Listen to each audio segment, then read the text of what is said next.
Kunning muhim va dolzarb yangiliklari bilan dunyo yangiliklari o'z ishini boshladi.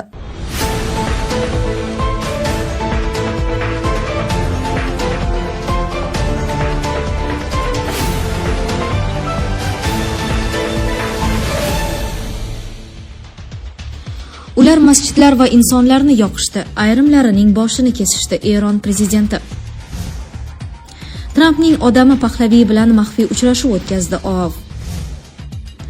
Kiyevda vaziyat og'ir, 500 ta ko'p qavatli uy isitishsiz qoldi. Tramp Eronga yordam yo'lda dedi, ammo Saudiya neft kartasini stolga qo'ydi. Oq uy 2 ta olov orasida. Telefonlar taqiqlandi, nazorat kuchaydi. Tolibon yana nimani rejalashtirmoqda? PR qilaman deb asirga tushdim. Ukrainalik harbiy qo'mondonlik harakatlari haqida. Rossiya Federatsiyasidagi hamyurtlarimiz diqqatiga, agarda sizga registratsiya, продление, трудовой договор, уведомление va shunga o'xshash huquqiy yordamlar kerak bo'ladigan bo'lsa, ekraningizdagi raqamlarga bog'lanishingiz mumkin. Ular masjidlar va insonlarni yoqishdi, ayrimlarning boshini kesishdi. Eron prezidenti Masud Pezeshkian 28 dekabrdan buyon mamlakatda davom etayotgan namoyishlar yuzasidan keskin bayonot berdi. Davlat rahbari so'nggi voqealarni oddiy norozilik aksiyalari emas, balki tashqi kuchlar aralashuvi bilan bog'liq zo'ravonliklar sifatida baholadi. Uning ta'kidlashicha, tartibsizliklar davomida masjidlar yoqib yuborilgan, tinch aholiga hujum qilingan. Ayrim hududlarda esa odamlarning boshi kesilgani haqidagi dahshatli ma'lumotlar mavjud.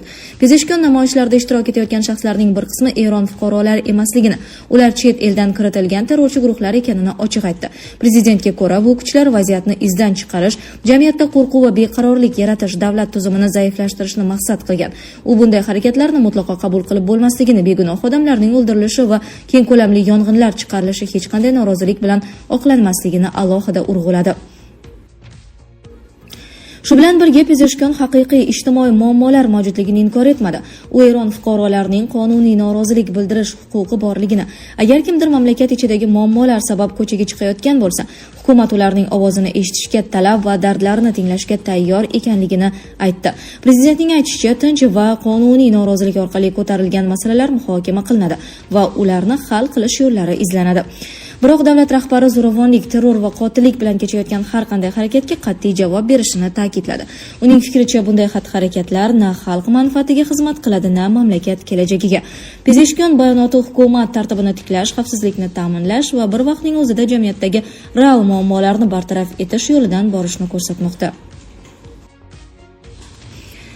Trampning odami Pahlaviy bilan maxfiy uchrashuv o'tkazdi. AQSh prezidenti Donald Trampning Yaqin Sharq bo'yicha maxsus vakili Stiv Witkoff o'tgan dam olish kunlari Eron so'nggi shohining o'g'li Rizo Pahlaviy bilan yashirin uchrashuv o'tkazib, Islom Respublikasini qamrab olgan norozilik namoyishlarini muhokama qilgan.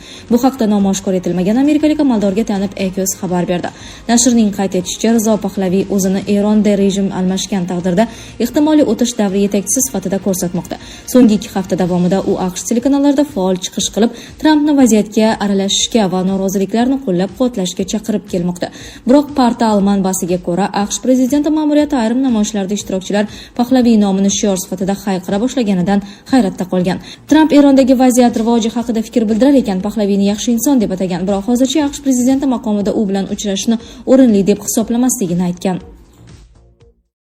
Bu holat hayot sifatiga ta'sir qilyaptimi? Oilaviy hayotda zaiflik, stress va ishonchsizlik olib kelyaptimi? Vulkan erkak kuchi va ishonchining yangilangan manbai. Prostata bezi adenomasi, surunkali prostatitdan qutulishga yordam beruvchi ishonchli formula. Atigi 5-7 kun ichida natijasini sezasiz. O'zingizni yengil va ishonchli his eting. Vulkan, siz izlagan tabiiy yechim. Kiyevda vaziyat og'ir, 500 ta ko'p qavatli uy isitishsiz qoldi. Kiyev shahri seshanba 13 yanvar holatiga ko'ra Rossiya tomonidan amalga oshirilgan bir qator hujumlar natijasida 5-kundirki qisman elektr va issiqliksiz qolmoqda. Ukraina energetika vazirligi Telegramda xabar berishicha, Rossiya qurolli kuchlari zarbalari va noqulay ob-havo tufayli energetika tizimidagi vaziyat murakkabligicha qolmoqda. Shunga ko'ra, elektr o'chirish jadvallarini vaqtincha bekor qilingan poytaxt va mamlakatning ayrim viloyatlarida esa favqulodda cheklovlar qo'llanilmoqda. Sovuqlar va o'q yog'dirishlarga qaramay energetiklar shikastlangan uskunalarni imkon boricha tezroq ta'mirlash va tizimni barqarorlashtirish uchun 24/7 rejimida ishlayapti, deyiladi Energetika vazirligi postida. Zarur avariyaviy tiklash ishlari yakunlangan zahoti ular 1 daqiqa ham to'xtamayapti.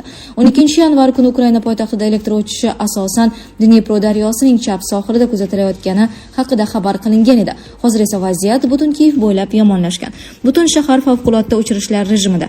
O'ng sohildagi ahvol chap sohil darajasigacha yomonlashdi, deb yozdi Facebookda Yasna kompaniyasi bosh direktori Sergey Kovalenko.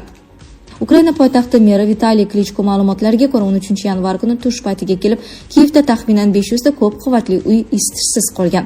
Bugungi o'q yog'dirishdan keyin poytaxtda elektr energiyasi tanqisligi yanada ortdi, hatto muhim infratuzilmani ta'minlash uchun ham. Energetiklar ishlayapti, ammo vaziyat nihoyatda murakkab. Issiqlikka kelsak, hozir taxminan 500 ta ko'p qavatli uy isitishsiz. Ta'mirlash brigadalari ham kecha-yu kunduz ishlayapti, deb yozdi u Telegramda. Tramp Eronga yordam yo'lda dedi, ammo Saudiya neft kartasini stolga qo'ydi. Oq uy ikkita olov orasida.